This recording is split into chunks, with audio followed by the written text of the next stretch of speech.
I hope you all are so fine. तो भाई आज मैं बना रही हूँ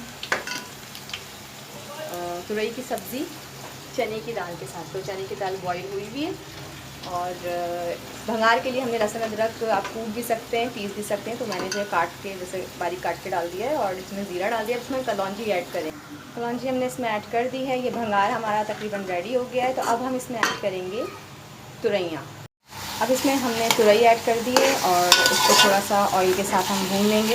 ये बहुत ही डिफरेंट रेसिपी है जैसी यूजली हमारे घरों में बन रहा होता है ना तुरई, उस तरीके से नहीं है, थोड़ी डिफरेंट है. तो आप लोग इस तरीके से ज़रूर ट्राई करेगा, आप सबको ये बहुत पसंद आएगी. इसमें मसाले बहुत ही कम जाते हैं. हम सिर्फ डालेंगे इसमें लाल मिर्च, चाहे तो आप किसी भी कुटी दोनों का इस्तेमाल कर सकते हैं, और थोड़ी सी हल्दी ऐड करेंगे हम इसमें, और नमक हस्बे जायका ऐड करेंगे. ठीक है, तो यहाँ पे हमें जो है वो सब अच्छे से थोड़ा भूनना है.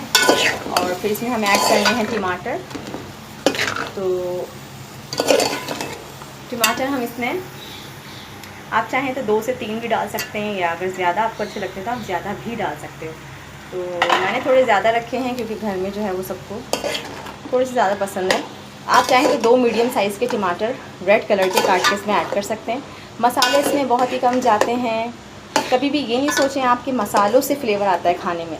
बहुत सारे खाने ऐसे हैं, स्पेशली सब्ज़ियाँ, जिनमें आप जितने लेस मसालों का इस्तेमाल करेंगे वो उतनी ही टेस्टी बनती हैं, क्योंकि सब्ज़ियों को जो अपना टेस्ट होता है वो इन्हेंस होना चाहिए. तो बस इसमें यही 3 मसाले जाएंगे. और उसके बाद हम इसमें भूनने के बाद साथ साथ इसमें अनियन ऐड कर देंगे. ठीक है, तो अनियन मैंने इसमें बाद में इसलिए ऐड करी है कि अनियन बाद में ऐड करने से ये होगा कि ये आपकी तुरई का जो सालन है ये मीठा नहीं होगा. ठीक है, और इसी स्टेज पर आप इसमें ऐड करेंगे पूरा एक जो बड़ा वाला लेमन होता है ना, तो लेमन जूस ऐड कर देंगे. मेरे पास अभी लेमन नहीं है तो मैं नहीं ऐड कर रही हूँ, लेकिन लेमन ऐड कर देंगे तो बहुत ही ज़बरदस्त फ्लेवर आ जाएगा. ठीक है, तो ये इस वक्त हमने इस तरह तमाम चीज़ें ऐड कर दी हैं. अब हम इसको ढक के पकाएंगे ताकि टमाटर और तुरई जो है वो सारी हमारी गल जाए अच्छे से. उसके बाद चने की दाल मैंने हाफ डन कर ली है, मतलब फुल नहीं गली है, देखें थोड़ी सी है इसमें कसर. तो बस फिर ये ऐड करेंगे और हमारा सालन रेडी हो जाएगा. एंड में से हम गार्निश करेंगे. आई होप आप लोगों को ये रेसिपी पसंद आएगी. अगर मेरे चैनल पे आप लोग नए हो तो चैनल को लाइक शेयर सब्सक्राइब ज़रूर करना. और आप लोग भी किस तरीके से अपने घर में तुरई बनाते हो मुझे कमेंट्स में ज़रूर बताना. तो बस इसकी फ़ाइनल लुक के लिए अभी हम थोड़ी देर में आते हैं. A few moments later. तो इस वक्त जो है वो सालन इस स्टेज पे आ गया है और अच्छे से देखें. अब हम यहाँ पर इसको भूनना है खूब अच्छे से, अच्छी तरह भूनेंगे ताकि जो है सालन में से ऑयल रिलीज़ हो जाए. उसके बाद हम इसमें ऐड कर देंगे चने की दाल. ठीक है,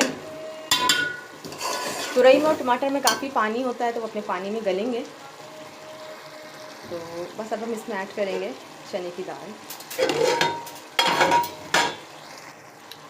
ये ऐड करेंगे इसमें चने की दाल और इसको इस वक्त हमें बहुत अच्छे से चने की दाल के साथ भूनना है. चाहें तो थोड़ी देर इसको ढक के रख दें हल्की आंच पे, ताकि चने की दाल थोड़ी और अच्छे से गल जाएगी.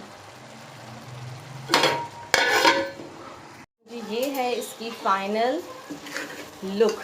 तुरई चने की दाल अच्छे से भुन गई है और गल भी गई है, और इसका देखें पानी भी बिल्कुल ड्राई हो गया है. और ये देखें इस तरह से ये बिल्कुल दाल भी सॉफ्ट होगा. चाहे सब भून और भी सकते हैं. तो कमेंट्स करके मुझे ज़रूर बताइएगा किस किस को ये रेसिपी पसंद आई है. और अब इसकी फ़ाइनल लुक मैं आप लोगों को शो करती हूँ. तो चने की दाल लौकी रेडी हो गई है और इसके साथ आप रायता बना लें.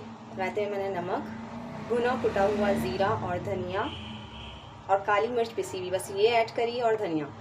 तो आई होप आपको मेरी आज की रेसिपी पसंद आई होगी. दुआ में याद रखिएगा, अपना बहुत ख्याल रखिएगा. अल्लाह हाफ़िज़.